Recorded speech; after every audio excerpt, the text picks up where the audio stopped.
अस्सलाम वालेकुम नाजरीन, मैं मोहम्मद असलम हुसैन सियासत की खबरों में आप सबका इस्तकबाल करता हूँ। नेशनल सिक्योरिटी गार्ड एनएसजी को मॉस्को गोवा चार्टर्ड फ्लाइट में कोई मशकूक चीज नहीं मिली, जिसे गोवा एटीसी की जानिब से मुबैना बम की धमकी के बाद गुजरात के जामनगर की तरफ मोड़ दिया गया था।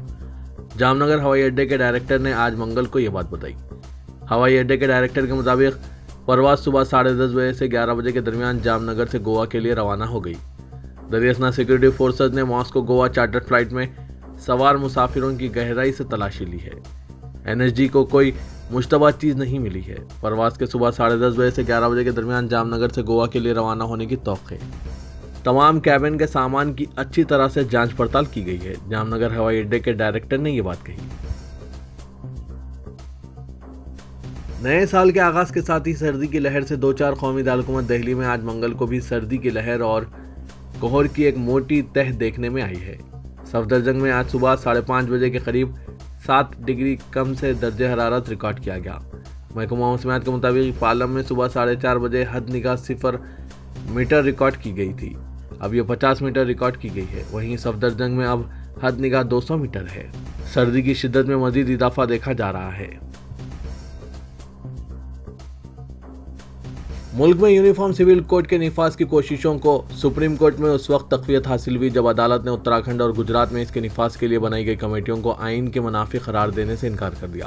कोर्ट ने इन पिटीशन को खारिज करते हुए अपने फैसले में कहा कि रियासतों को इसका इख्तियार हासिल है। Chief justice of India DY Chandrachud और जस्टिस BS नरसिम्हा की बेंच ने कहा कि रियासतों को आर्टिकल 162 के तहत इस तरह की कमेटियों की तश्कील का इख्तियार हासिल है, इसलिए इसके खिलाफ दाखिल की गई मफाद आमा की पिटीशन इस लायक नहीं कि इसकी समाअत की जाए।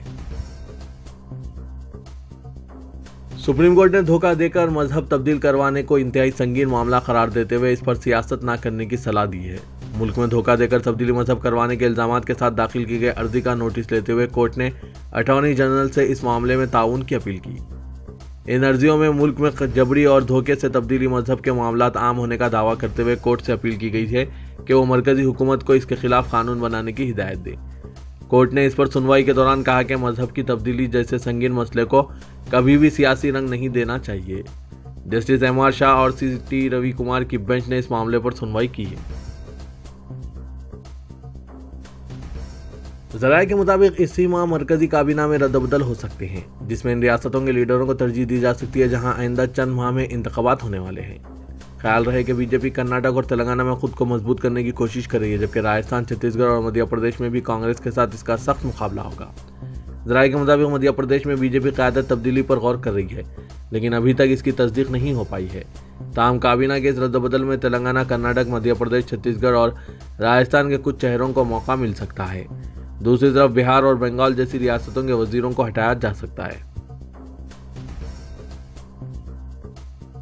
उत्तर प्रदेश में कई पुजारियों ने कांग्रेस कायद राहुल गांधी पर इल्जाम आयद किया कि उन्होंने ये तबसरा करते हुए पूजा करने वालों की बेइज्जती की है कि हिंदुस्तान तपस्वियों का मुल्क है, पुजारियों का नहीं। राहुल गांधी ने हरियाणा में हाल ही में कहा था कि कांग्रेस तपस्या की कायल है, जबकि भारतीय जनता पार्टी पूजा संगठन है। बीजेपी RSS लोगों को इनकी पूजा करने पर मजबूर करती है। उन्होंने कहा था कि हिंदुस्तान तपस्या करने वालों का मुल्क है, पूजा करने वालों का नहीं। युवा तीर्थ पुरोहित महासभा के उज्जवल पंडित ने इल्जाम आयद किया कि राहुल गांधी ने हिंदुस्तान की कदीम सकाफती रिवायत की बेइज्जती की है, जिनमें पुजारियों का मरकजी रोल है।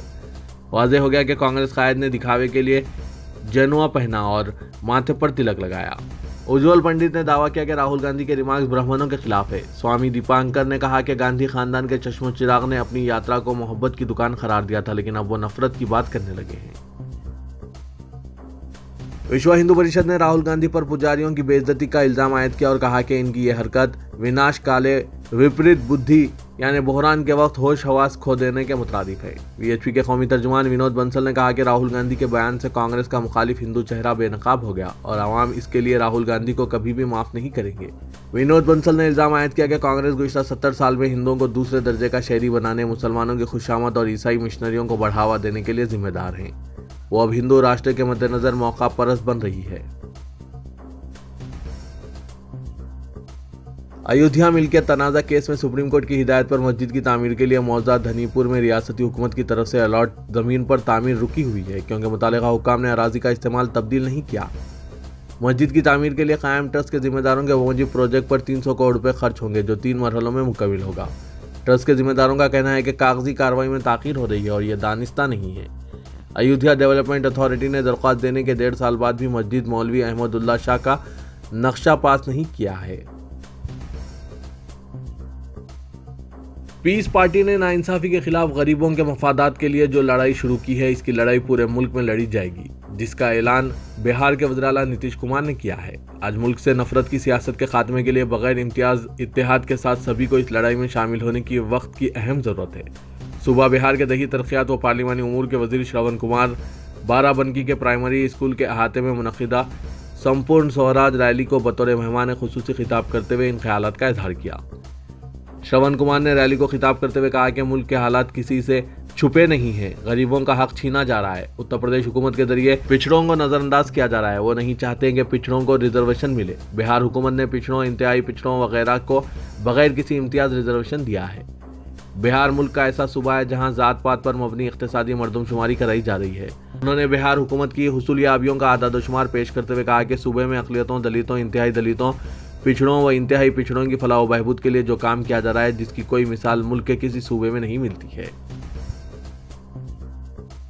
रियासत झारखंड के धनबाद में कुल 55 मुस्लिम तंजीमों ने शादी में बारात, डीजे, पटाखे और रक्स पर सख्त पाबंदी लगाने का ऐलान किया है। खबरदार किया है कि अगर इसकी खिलाफ वर्जी की गई है तो कोई भी काजी निकाह नहीं पढ़ाएगा। यह फैसला तंजीम उलमाए अहले सुन्नत के ज़ेर एहतमाम वासेपुर में हुए मुश्तरिका इजलास में इत्तेफाक राय से किया गया और पूरे शहर में पाबंदी आयद कर दी गई है।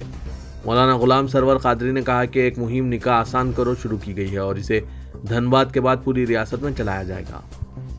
नाज़रीन, इस पर आपकी क्या राय है? कमेंट के जरिए हमें और हमारे नाज़रीन को ज़रूर इससे वाकिफ़ करवाइएगा। क्या मुस्लिम तंजीमों की जानिब से निकाह में बारात, पटाखे और रक्स पर पाबंदी सही है या गलत? इस पर आपकी क्या राय है? हमें ज़रूर वाकिफ़ करवाइएगा। इस साल हज के लिए हिंदुस्तानी आज़मीन के लिए हज कोटा मुकर्रर कर दिया गया है। हुकूमत हिंद और हुकूमत सऊदी अरबिया के माबीन 2 तरफा मुआहदे पर पीर को दस्तखत हो गए हैं, जिसमें हिंदुस्तान का हज कोटा मुकर्रर कर दिया गया है। 2 तरफा मुआहदे के मुताबिक इस साल 1,75,025 का कोटा हिंदुस्तान को दिया गया है। इसकी जानकारी आज मरकजी वजीर बराए अक़लियती उमूर ने सोशल मीडिया के जरिए दी है। साथ ही दिल्ली के कोटे में इजाफे का भी मुतालबा किया जा रहा है। मुआहदे पर हिंदुस्तान की जानिब से कॉन्सुलेट जनरल जिद्दा शाहिद आलम ने दस्तखत किए हैं। इस सिलसिले में मरकजी वजीर बराए अक़लियती उमूर स्मृति ईरानी ने फेसबुक पर पोस्ट करते हुए लिखा कि इस साल हिंदुस्तान के लिए 1,75,025 का कोटा तय किया गया है। दिल्ली के मेयर के इंतखाब के लिए तनाज़ा अभी भी जारी है। बीजेपी कारकुन चीफ मिनिस्टर अरविंद केजरीवाल के रिहाइशगाह पर दाखिल होने की कोशिश करते हुए देखे गए। बीजेपी कारकुनों की जानिब से वज़ीर आला के घर तक मार्च निकाला गया। पुलिस की भारी जमीयत ने बीजेपी कारकुनों को रोक दिया, लेकिन यह तनाज़ा खत्म होने का नाम नहीं ले रहा है।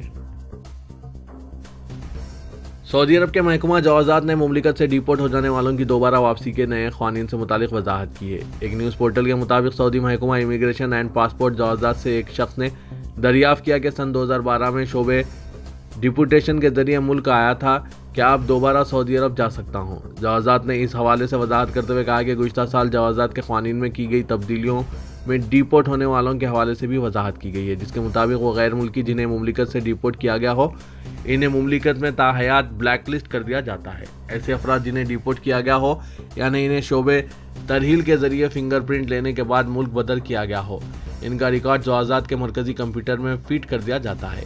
ऐसे गैर मुल्की किसी भी दूसरे वीज़े पर मुमलिकत नहीं आ सकते। जारिया साल तेलंगाना के बशमूल मुल्क की 9 रियासतों में असम्बली इंतखाबात मुनक्किद हो रहे हैं, जिसको साल 2024 में होने वाले लोकसभा इंतखाबात से कबल सेमीफाइनल तस्वुर किया जा रहा है। बिलखुसूस तेलंगाना में संक्रांति त्यौहार के बाद सियासी सरगर्मियां उरूज पर पहुंचने वाली है। हर सियासी जमात रियासत में अपने वजूद और सियासी ताकत का मुजाहरा करने, अपनी हिकमत अमली तैयार करने में मसरूफ हो गए हैं। चीफ मिनिस्टर तेलंगाना केसीआर ने अपनी कौमी जमात बीआरएस का पहला जलसे आम खम्मों में मुनक्किद करने का फैसला किया है, जिसमें 3 रियासतों के चीफ मिनिस्टर अरविंद केजरीवाल, भगवत मान और पी विजयन के अलावा साबिक चीफ मिनिस्टर उत्तर प्रदेश अखिलेश यादव के अलावा दीगर जमातों के कायदीन शिरकत करेंगे। इस जलसे आम को कामयाब बनाने चीफ मिनिस्टर ने आज प्रगति भवन में जिला बीआरएस कायदीन का इजलास तलब किया, जिसमें जलसे आम को कामयाब बनाने की हिकमत अमली तैयार की गई। दूसरी जानिब वज़ीर-ए-आज़म नरेंद्र मोदी 19 जनवरी को हैदराबाद में सिकंदराबाद विजयवाड़ा के दरमियान वनडे भारत ट्रेन का इफ्तिताह करेंगे। इसके अलावा सिकंदराबाद रेलवे स्टेशन को तरक्की देने के प्रोग्राम्स का आगाज़ करेंगे। इसके बाद जलसे आम से खिताब करेंगे। इस प्रोग्राम को वज़ीर-ए-आज़म दफ्तर की जानिब से क़तियत दी गई है। तेलंगाना के वजीर आईटी व सनत केटीआर ने कहा कि अलहदा तेलंगाना की तश्कील के बाद आईटी शोबा तेजी से तरक्की कर रहा है। सारे मुल्क में 20% आईटी मुलाजमीन हैदराबाद में मुकीम है। तेलंगाना में आईटी की तरक्की इनके लिए बात से फख्र है। नेकलेस रोड पर थ्रिल सिटी में आईटी सनतकारों के नुमाइंदों से मुलाकात प्रोग्राम से खिताब में इन ख्यालात का इजहार किया। केटीआर ने कहा कि आईटी शोबे में इनोवेशन एक्यू सिस्टम तेजी से तरक्की की तरफ गामजन है। शहर हैदराबाद सेफ एंड स्मार्ट होने का दावा करने वाली पुलिस ने इंकशाफ किया कि दोनों शहरों हैदराबाद और सिकंदराबाद में नस्ब 40% कैमरे नाकारा हो गए हैं। सिटी पुलिस ने आरटीए के तहत दाखिल दरख्वास्त के जवाब में ये कहा है कि शहर में 10,597 कैमरे नस्ब किए गए थे, जिनमें 4,402 कैमरे नाकारा हैं। मज़ीद तफसीलात का इंकशाफ करते हुए पुलिस ने बताया कि 30 दिन की रिकॉर्डिंग महफूज रखने वाले कैमरे Telangana public safety measures enforcement act 2013 के तहत नस्ब किए गए थे और दोनों शहरों के मुख्तलिफ पुलिस स्टेशन में सीसीटीवी कैमरे नाकारा हैं। गुज़िश्ता साल अगस्त तक कई कैमरे नाकारा रहे और पुलिस को इससे दुश्वारी पेश आ रही है। कई सीसीटीवी कैमरे अदम निगहदाश्त से नाकाम रह चुके हैं। पुलिस ने आरटीआई के जवाब में मुख्तलिफ पुलिस स्टेशनों में नाकारा कैमरों की फहरिस्त जारी की है, जिनमें जुबली हिल्स पुलिस स्टेशन सरे फहरिस्त है। जनूबी हिंद में बीजेपी के इस्तेकाम के लिए क्या वज़ीर-ए-आज़म नरेंद्र मोदी जुनूब की किसी लोकसभा नशिस्त से मुकाबला करेंगे? बीजेपी में इस मसले पर कायदीन के दरमियान बहस जारी है और बताया जा रहा है कि तेलंगाना और आंध्र प्रदेश के बीजेपी यूनिट्स ने तजवीज़ पेश की है कि वज़ीर-ए-आज़म लोकसभा इंतखाबात में वाराणसी के साथ जुनूब की किसी एक नशिस्त से मुकाबला करें, ताकि तेलंगाना, तमिलनाडु और आंध्र प्रदेश में पार्टी के इम्कानात बेहतर हो सके। बीजेपी आलाकमान ने अभी तक इस बारे में कोई वजाहत नहीं की है, लेकिन कायदीन का कहना है कि लोकसभा इंतखाबात के लिए काफ़ी वक्त है, लिहाजा इस तजवीज़ पर मुनासिब वक्त पर गौर किया जाए। जारी साल कर्नाटक और तेलंगाना असेंबली के इंतखाबात हैं, जबकि आंध्र प्रदेश असेंबली के इंतखाबात में 2024 में लोकसभा के साथ होंगे। वज़ीर-ए-आज़म नरेंद्र मोदी और मरकजी वज़ीर दाखिला अमित शाह ने जनूबी हिंद की रियासतों पर तवज्जो मरकूज़ की है ताकि पार्टी को मुस्तहकम किया जाए। मेयर हैदराबाद विजय लक्ष्मी ने आज नामपल्ली स्टेशन के रूबरू हैदराबाद मेट्रो रेल की जानिब से तामीर किए जाने वाले पार्किंग कॉम्प्लेक्स के कामों का मुआयना किया और अहदेदारों को हिदायत दी कि वो तामीरी काम में तेज़ी पैदा करते हुए कॉम्प्लेक्स की जल्द तकमील करें ताकि शहरियों को गाड़ी की पार्किंग में सहूलत हो सके। उन्होंने कहा कि पब्लिक और प्राइवेट पार्टनरशिप के साथ जदीद टेक्नोलॉजी के जरिए मल्टी लेवल पार्किंग के क़याम के लिए मुनासिब इक़दाम किए जाएंगे। नामपल्ली पार्किंग कॉम्प्लेक्स जो तकरीबन निस्फ एकड़ अराजी पर तामीर किया जा रहा है, इसमें फायर सेफ्टी की सहूलत और 39 मीटर की ऊंचाई के साथ 15 मंजिला कॉम्प्लेक्स होगा, जिसमें 10 मंजिलें गाड़ियों की पार्किंग और 5 मंजिलें तिजारती मकासद के लिए मुख्तस किए जाएंगे। कमर्शियल मंजिलों में 2 थिएटर्स और 1 फूड कोर्ट कायम किया जाएगा। उन्होंने अहदेदारों को अप्रैल तक तामीर मुकम्मल करने की हिदायत दी। रियासती हुकूमत की जानिब से तेलंगाना के तमाम अजला और शहर हैदराबाद के बेरोजगार नौजवानों व दीगर के लिए माली इमदाद स्कीम का आगाज़ किया गया। इस स्कीम के जरिए जुमला 12,000 बेरोजगारों के लिए 1 लाख रुपए माली इमदाद और 2 लाख रुपए माली इमदाद दी जाएगी। सदर नशीन तेलंगाना अक़लियती मालियती कॉरपोरेशन मोहम्मद इम्तियाज़ इसाक ने बताया कि अब तक जुमला 2,13,000 बेरोजगार अफराद ने ऑनलाइन फॉर्म दाखिल किए हैं। 9 दिसंबर को रात 12 बजे तक ऑनलाइन फॉर्म दाखिल करने की सहूलत थी। मजीद इस तादाद में 500 ता 1,000 ऑनलाइन दरख्वास्तें दाखिल किए जाने का इम्कान है। हुकूमत इस स्कीम के जरिए 1 लाख माली इमदाद हासिल करने वालों को 80,000 सब्सिडी देगी। माबाकी 20% रकम बैंक के लोन के जरिए या दरख्वास्त गुजार अपनी तरफ से अदा करना है। राजेंद्र नगर के इलाके ऊपरपल्ली में पीर की शाम मगरमच्छ दिखाई दिया, जिसके बाद सनसनी फैल गई। मूसा नदी के किनारे अचानक मगरमच्छ रोनमा होने से अतराफी रिहायशी इलाके में मुकीम अफराद तशवीश का शिकार हो गए और फौरी कंट्रोल रूम 100 नंबर पर इत्तला दी। राजेंद्र नगर पुलिस की टीम वहां पहुंची और महकमा जंगलात के अहदेदारों को तलब कर लिया। मगरमच्छ नजर न आने के बाद अहदेदारों ने आवाम से अपील की कि वो ऊपरपल्ली से गुजरने वाली मूसा नदी के करीब ना जाएं। इसी तरह पुलिस ने इलाके में आर्जी साइन बोर्ड नस्ब करके आवाम को होशियार रहने की अपील की। मगरमच्छ की मौजूदगी की इत्तला मिलने पर वहां पहुंचने वाले महकमा जंगलात के अहदेदारों ने इसे पकड़ने की कोशिश का आगाज किया था। मगरमच्छ दोबारा पानी में चला गया। अवाम उन्नास से पुलिस ने अपील की है कि वो आइंदा चंद दिनों तक मूसा नदी का रुख ना करें। तमिल सुपरस्टार रजनीकांत ने तेलुगु देशम पार्टी के कौमी सदर और आंध्र प्रदेश के साबिक वज़ीर आला एन चंद्रबाबू नायडू से हैदराबाद में मुलाकात की। रजनीकांत ने नायडू से जुबली हिल्स में वाक़ रिहाइशगाह पर मुलाकात की। तेलुगु देशम पार्टी ने इसे खैर सगाली मुलाकात करार दिया। नायडू ने ट्वीट किया, आज अपने प्यारे दोस्त थेलेवर रजनीकांत से मिलकर और बातचीत करके खुशी हुई है। उन्होंने इनकी मुलाकात की एक तस्वीर शेयर की है।